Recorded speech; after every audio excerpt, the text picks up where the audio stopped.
Le but de cet audio, c'est de faire un focus sur la qualité du sommeil. Donc, une bonne nuit de sommeil, scientifiquement, c'est défini par 3 à 5 cycles de 90 minutes en moyenne. Vous savez, les cycles avec les phases d'endormissement, sommeil lent, sommeil profond, sommeil paradoxal, éveil. Voilà. Donc, rapidement, des conditions propices à l'endormissement. Bien sûr, la fatigue, l'hygiène de vie, donc une alimentation correcte, la consommation d'alcool et de substances excitantes, bien sûr, limitée, un environnement propice, donc au niveau lumière comme au niveau bruit. Évidemment, plus on est levé depuis longtemps et plus le processus d'endormissement va être efficace.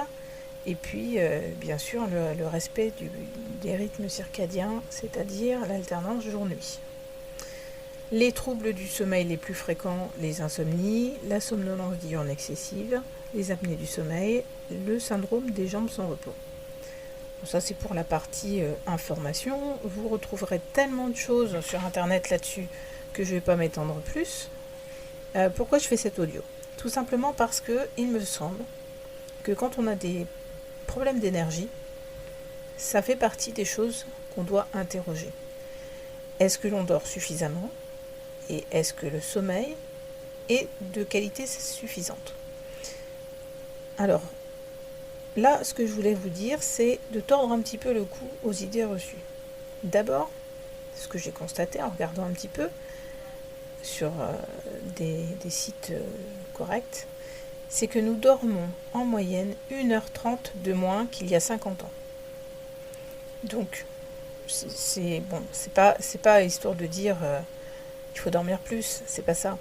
Simplement, effectivement, on dort moins, ça peut se comprendre puisqu'on a des activités, je pense, en moyenne moins physiques qu'il y a 50 ans. Mais c'est juste pour dire, arrêtons avec la culpabilité de on dort trop. Non. Ça, c'est clair. La bonne quantité d'heures de sommeil, elle varie en fonction des personnes. Donc, ce qui m'a semblé intéressant de noter, c'est que si vous voulez savoir quel est le nombre d'heures de sommeil qu'il vous faut, à vous, se baser sur le temps de sommeil que vous avez pendant votre 2e semaine de congé. Donc, où vous ne mettez pas de réveil pour aller travailler le matin. Ça, c'est intéressant parce que du coup, ça vous donne une idée de savoir à quel point vous respectez votre besoin de sommeil ou pas.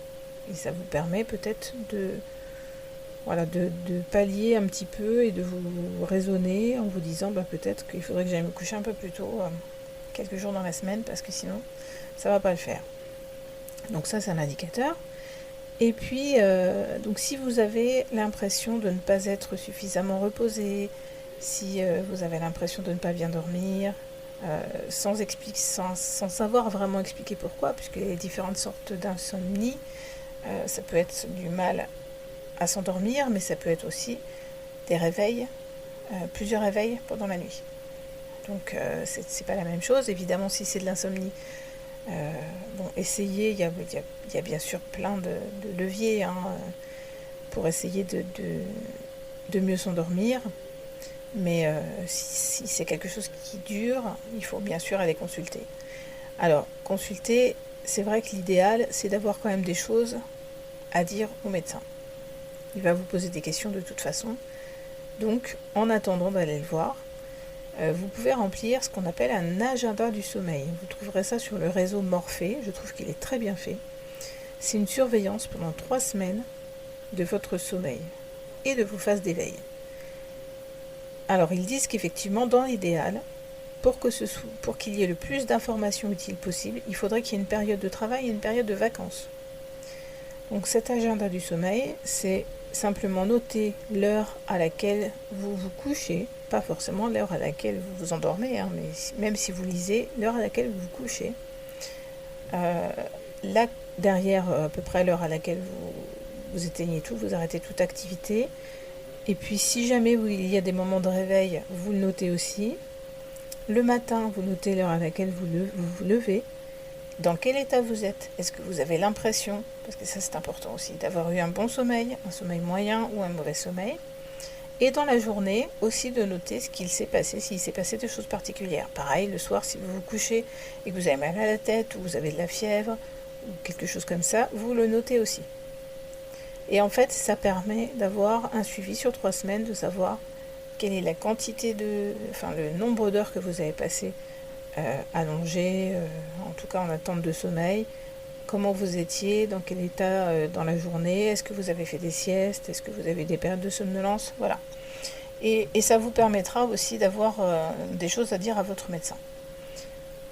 Voilà, écoutez, c'était juste un petit rappel, un petit focus en fait sur la qualité du sommeil. Je ne vais pas faire plus, je ne suis pas du tout médecin, donc évidemment que si vous avez des soucis, il faut aller consulter. C'était juste pour vous rappeler que le sommeil c'est important et puis il faut y accorder de l'importance. Voilà.